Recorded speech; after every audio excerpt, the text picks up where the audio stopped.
이 시간에 함께 은혜 나누실 말씀의 제목은 분문, 하시드문의 구속 경륜입니다. 우리가 구속사 시리즈 제11권 하를 통해서 예루살렘 성벽에 대해서 자세히 배울 수 있는데요. 제3차 바벨론 포로 귀환 때 주전 444년에 느헤미야를 중심으로 예루살렘 성벽을 재건했죠. 12문을 기준으로 42구역으로 나누어서 공사를 했는데 그 중에서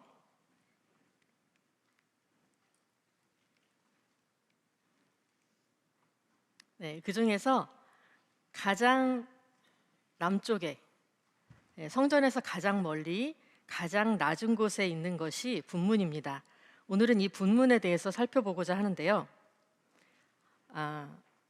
이 분문은 히브리어로 샤르하 아시포트, 그래서 그 쓰레기의 문, 똥문이라는 뜻이죠. 그래서 여러 성경 번역본을 보면은 쓰레기 쳐내는 문, 거름문, 똥문, 영어로는 덩게이트 이렇게 번역이 돼 있습니다. 그리고 또 오늘 본문 예레미야 19장 2절을 보면은 하시드문이라고 기록하고 있는데요. 이 하시드는 히브리어로 하르수트, 질그릇 조각이라는 뜻입니다.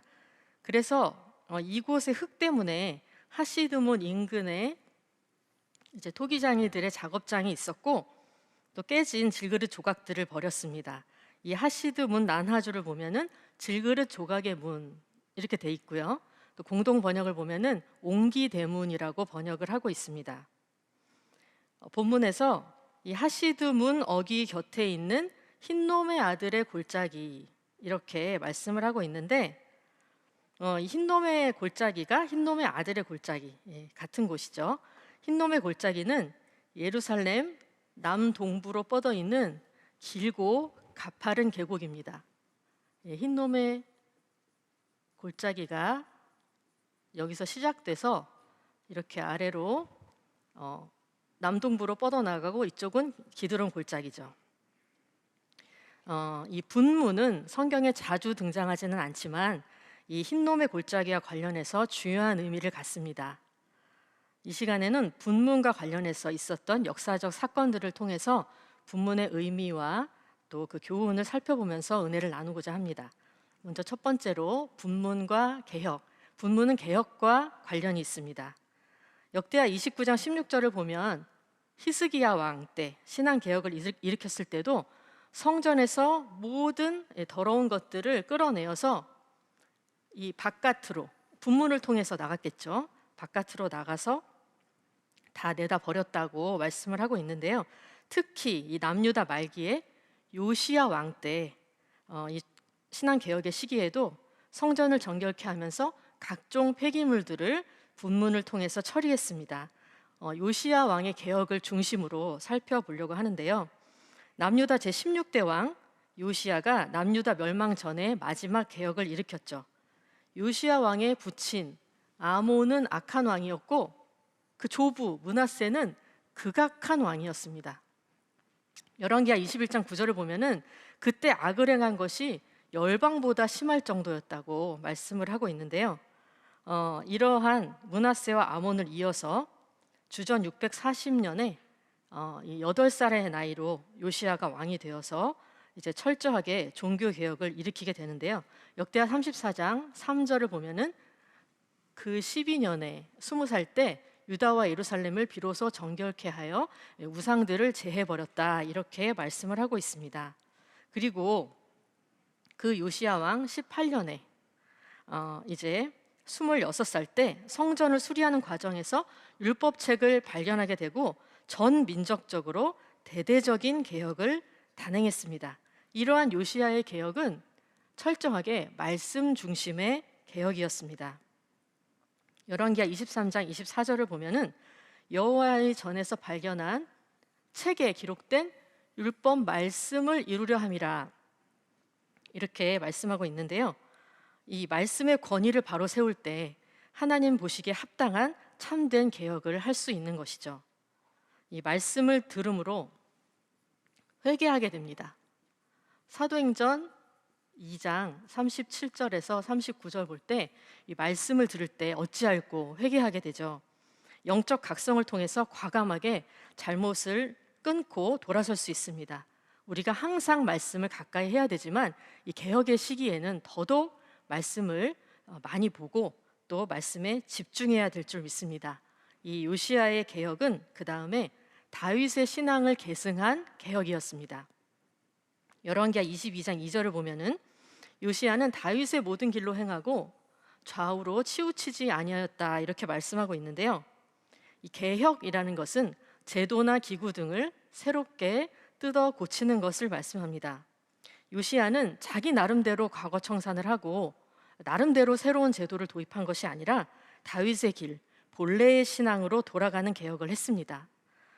자기 부친과 조부가 우상 숭배를 주도한 인물이었는데 그러한 모든 이 혈육의 정도 단호하게 끊고 좌우로 치우치지 않고 다윗 때의 바른 신앙을 회복해 나간 것입니다. 열왕기하 23장을 보면은 요시야 왕이 얼마나 철저하게 이 우상 숭배를 척결했는지 알 수 있는데요. 당시에 심지어 성전 안에까지 우상들이 있었죠. 들어가서 열어보니까 뭐가 그렇게 구석구석 많은지 깊숙한 곳에서 별의별 것들이 다 나오는 거예요. 그래서 그거를 다 끄집어내서 부수고 이 쏟아져 나오는 각종 쓰레기들을 분문을 통해서 내다 버렸습니다. 열왕기하 23장 보시면은 이 4절에 그 모든 우상 숭배에 쓰는 기명들을 내어다가 밖에 끌어내서 불사르고, 또 6절 보면은 아세라상 우상을 또 바깥으로 끌어내서 불사르고 빻아서 가루를 만들고, 12절에 보면은 우상 숭배하던 제단들을 또 다 헐고 빻아내려서 또 기드론 시내에 쏟아버리고, 이렇게 완전히 개혁을 한 것입니다. 이렇게 빻고 헐고 또 가루를 만들고 불사르고 이렇게 철저하게 성전을 정결케 한 것을 알 수 있는데요. 그리고 이 우상을 숭배하게 한 제사장들을 폐했다고 말씀하고 있습니다. 가짜 사제들을 파면했다. 그들을 내쫓았다는 것이죠. 그리고 각처의 산당들을 다 헐고 산당의 제사장들을 다 단위해서 죽였다고 했습니다. 우상 숭배를 통해서 경제적인 이익을 취하고 백성들을 죄짓게 만들고 영적 지도자로서 제 역할을 하지 못한 것에 대해서 책임을 묻고 더 이상 성전에서 불법적인 일을 하지 못하도록 그 직무를 박탈한 것입니다. 그리고 성전 안에 있었던 미동의 집을 헐었다 그랬습니다. 남창이죠. 그들의 거처가 성전 안에 있었다는 거예요. 이렇게 우상 숭배를 하면서 입에 담지 못할 성적 음행을 즐겼던 것입니다. 영적으로 타락하면 성적으로 타락도 무뎌지게 됩니다. 반드시 징계해야 될 죄악인 것이죠. 그리고 흰놈의 골짜기에 도벳을 파괴했다고 말씀을 하고 있습니다.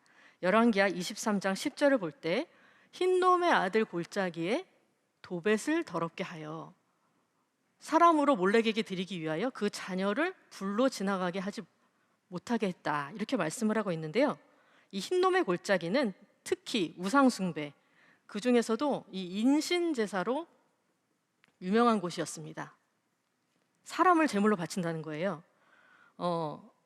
흰놈의 골짜기에 도벳이라는 산당이 있었는데 거기서 황소 형상을 한 암몬의 신 몰록, 몰렉이라고도 하는데요. 또는 바알에게 아이를 제물로 바치는 의식을 행했습니다.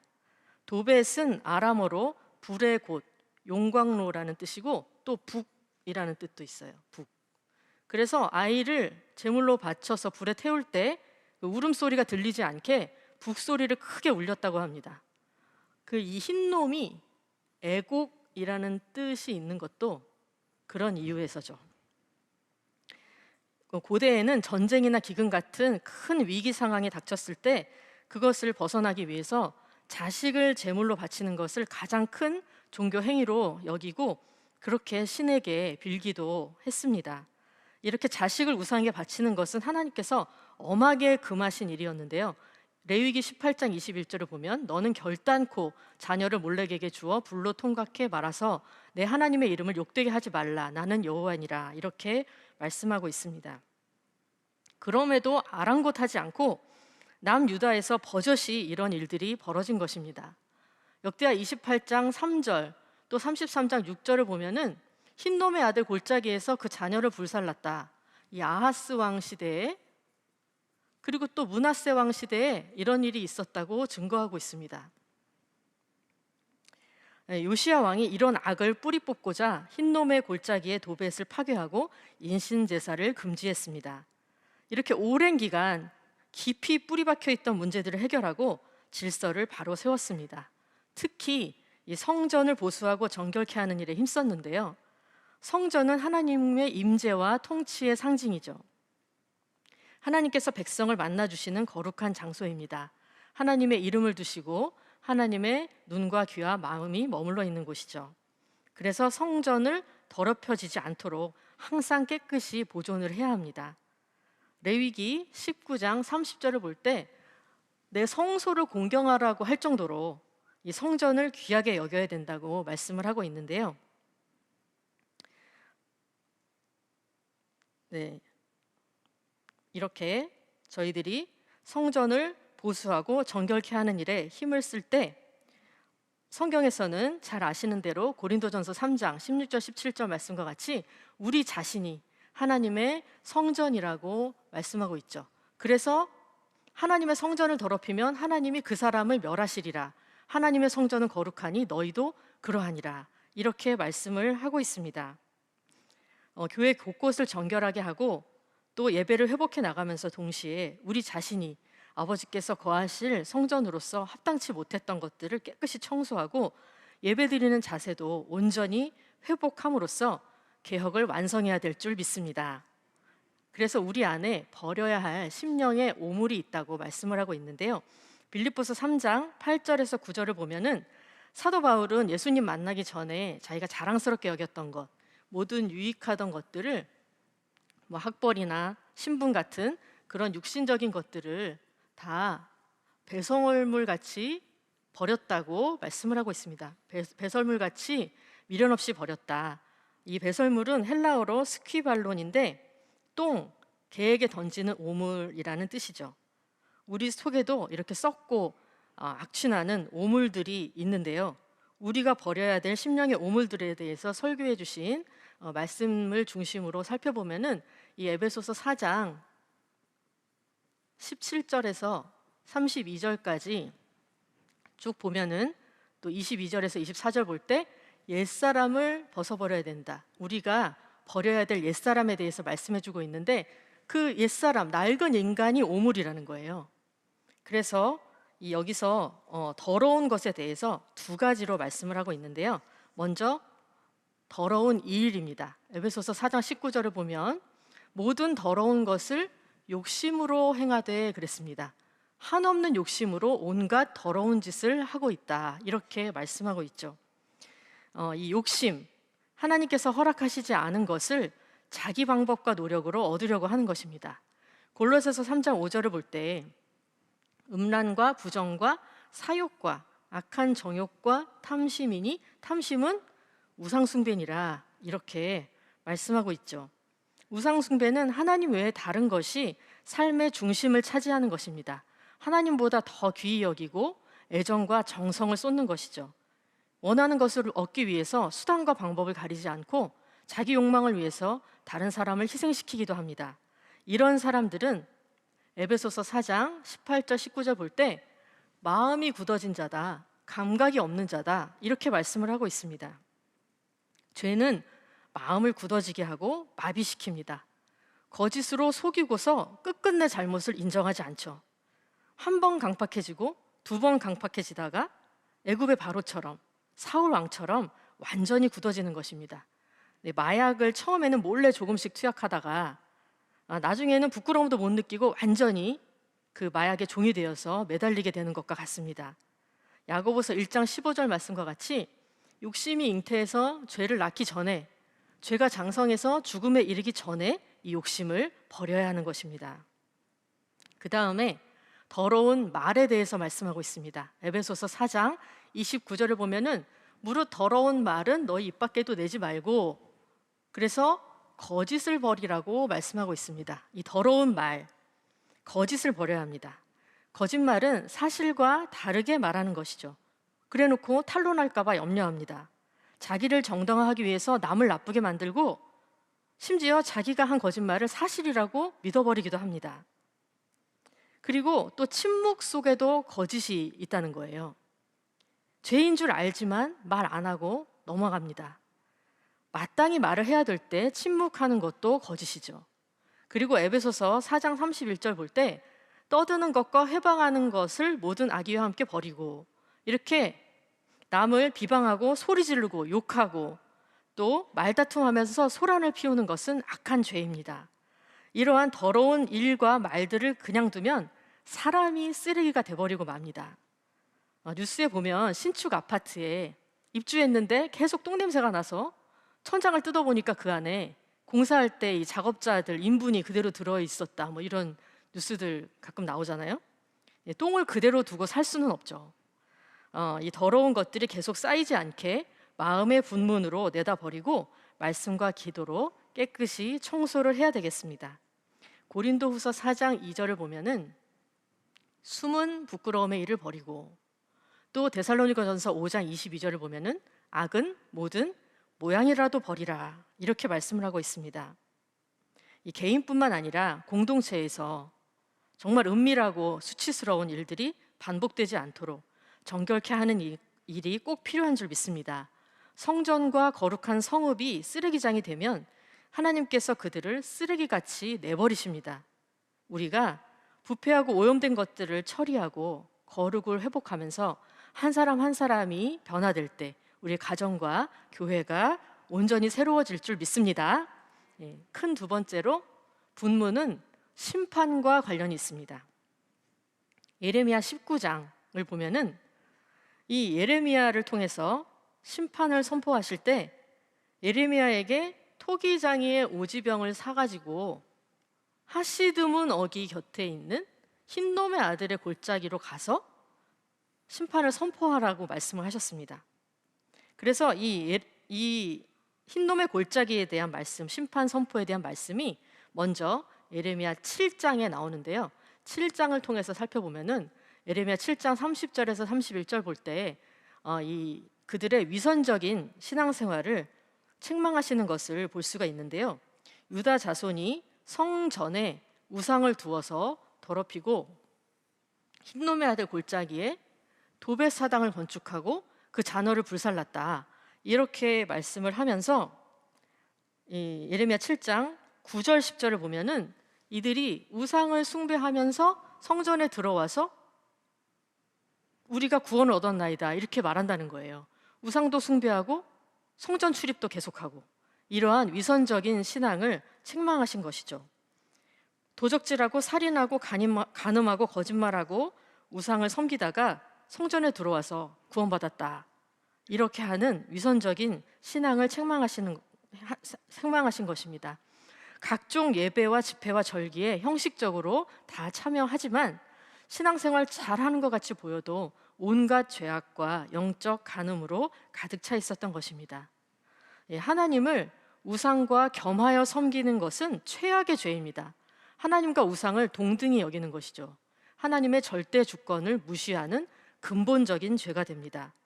이렇게 거짓 예배를 드리면서 교회를 어지럽히고 가증한 일을 계속하는 자들은 반드시 심판하십니다. 예배는 성도의 가장 큰 의무이자 특권이죠. 예배를 어떻게 드리느냐가 신앙생활을 제대로 하고 있느냐를 보여주는데요. 하나님께서는 요한복음 4장 23절 24절 말씀과 같이 신령과 진정으로 예배드리는 자, 그리고 로마서 12장 1절 말씀과 같이 자기 자신을 하나님이 기뻐하시는 거룩한 산 제사로 드리는 그러한 자를 기뻐하십니다.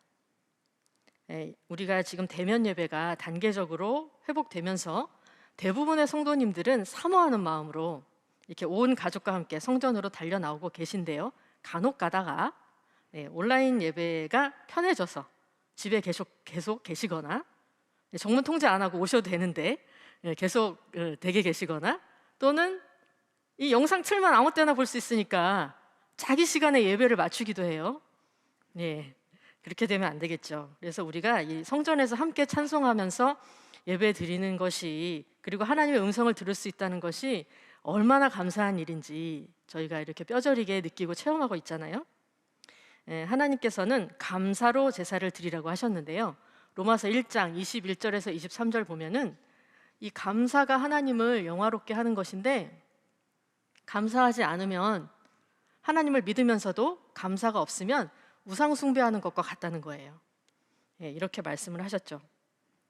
그래서 그동안 우리가 교회에 나온 횟수만 많았던 것은 아닌지, 봉사한 시간만 많았던 것은 아닌지, 헌금 액수만 채웠던 것은 아닌지, 그리고 정말 감사 없이 형식적으로 예배에 참석만 한 것은 아닌지 돌아보면서 유선적이고 이중적인 신앙생활이 되지 않도록 예배를 온전히 회복해야 될 줄 믿습니다. 그 다음에 하나님께서 이 인간적인 계획을 심판하신다고 말씀하고 있습니다.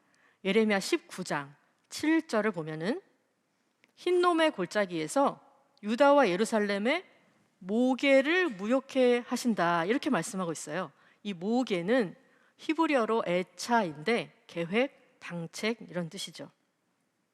하나님을 의지하지 않고 인간적인 수단에 의지하는 태도를 말하는 것인데, 그들은 우상에게 빌면서 잘 먹고 잘 살 것을, 풍요와 안전을 계획했지만 결국 하나님께 재앙과 심판을 당하게 되었습니다.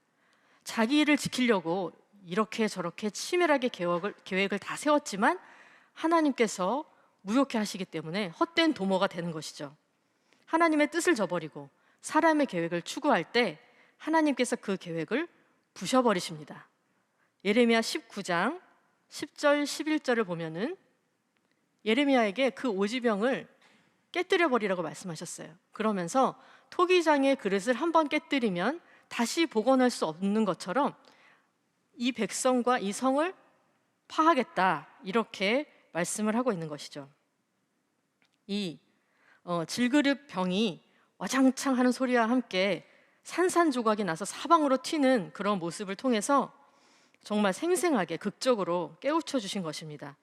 하나님께서는 회개하기를 기다리시다가 심판하기로 작정하시면 그 누구도 그것을 피할 수 없습니다. 토기장이와 질그릇에 대한 이 말씀은 예레미야 19장 앞에 18절부터 이어지고 있는데요. 예레미야 18장을 보면은 예레미야에게 토기장이의 집으로 내려가라 말씀하시면서 진흙이 토기장이의 손에 있음같이 너희가 내 손에 있느니라. 하나님께서 토기장이시죠. 그래서 인간이 아무리 날고 기고 뛰어나고 우러러봄을 당한다고 해도 어쨌든 본질은 흙일 뿐입니다. 토기장이신 하나님께서 집어 던지시면 박살날 수밖에 없는 것이죠. 심판을 받는 것은 자기 계획대로 행했기 때문입니다. 자업자득이라는 것입니다. 예레미야 18장 11절 12절을 보면은 11절 12절을 보면은 하나님께서 너희에게 재앙을 내리며 계책을 베푸신다는 거예요. 그래서 치실 것인데 악한 길에서 돌이키라, 이렇게 아무리 말씀을 해도 우리는 우리 도모대로 행하며 우리 마음에 강팍한 대로 행하겠다, 살던 대로 살겠다고 고집한다는 것입니다.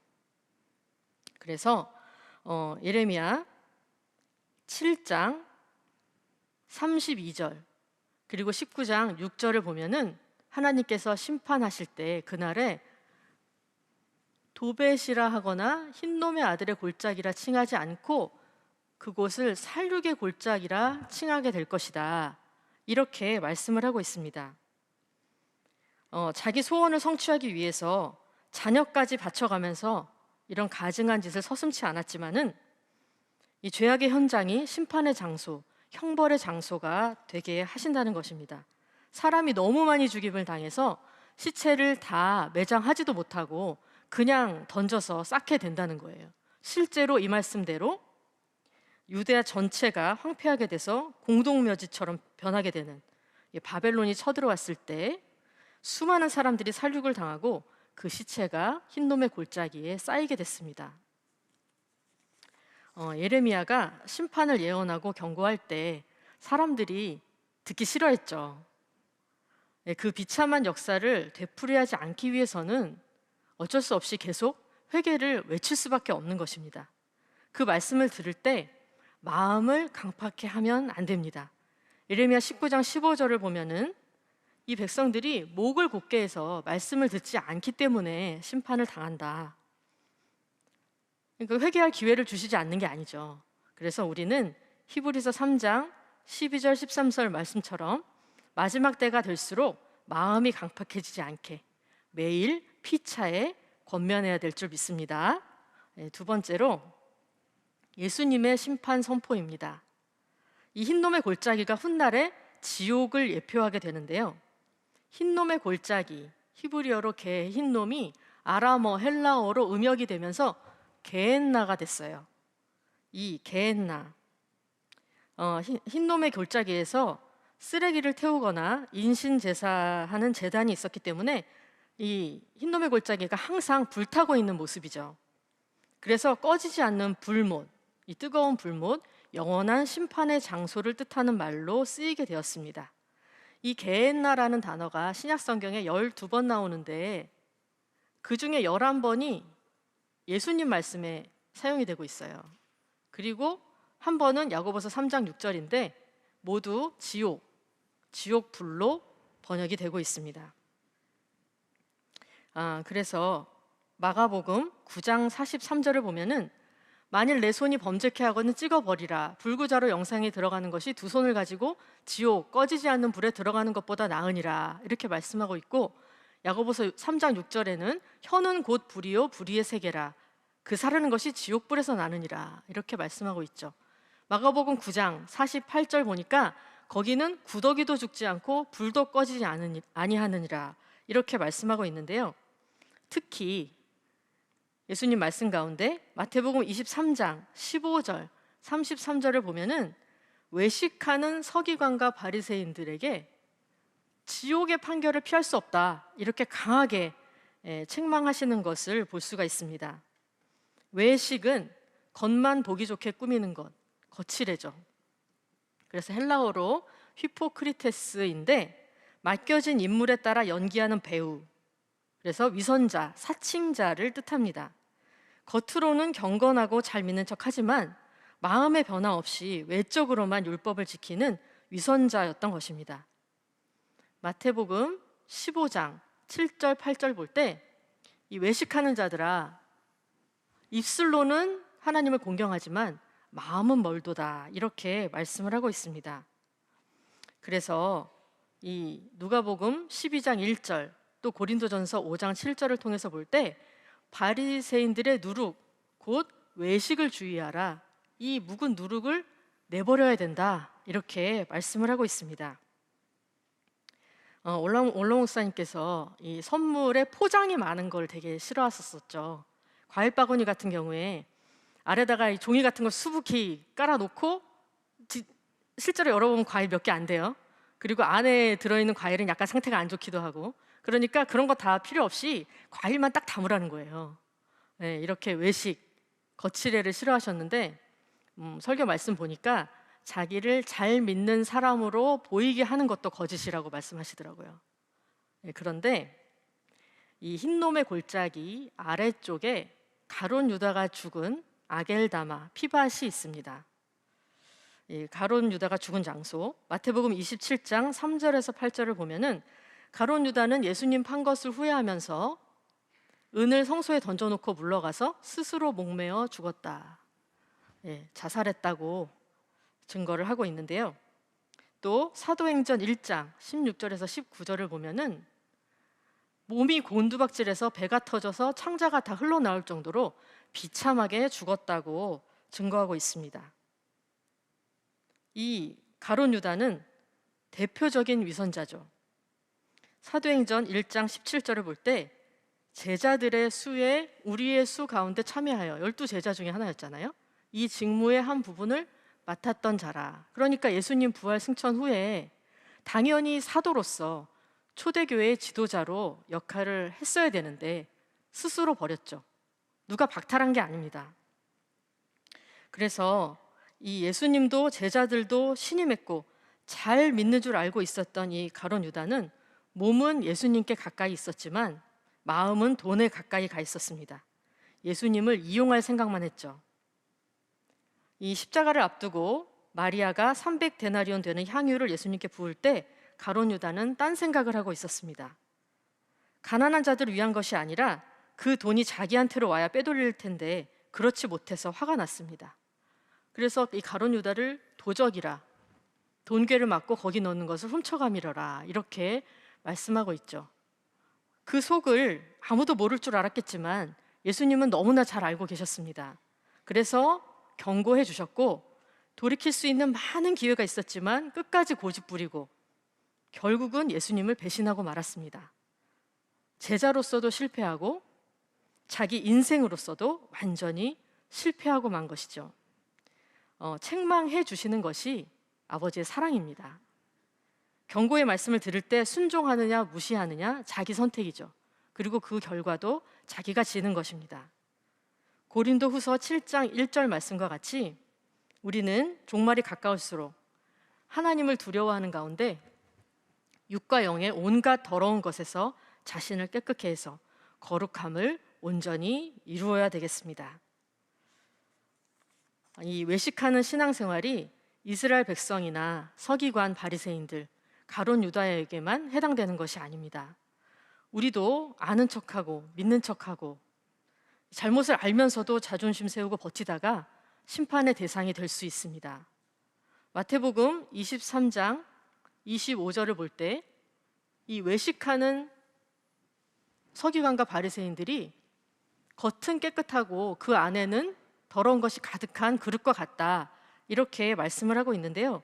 요한계시록 2장 27절을 보면은 재림 때에 질그릇 깨뜨리는 것처럼 심판하신다고 말씀을 하고 있습니다.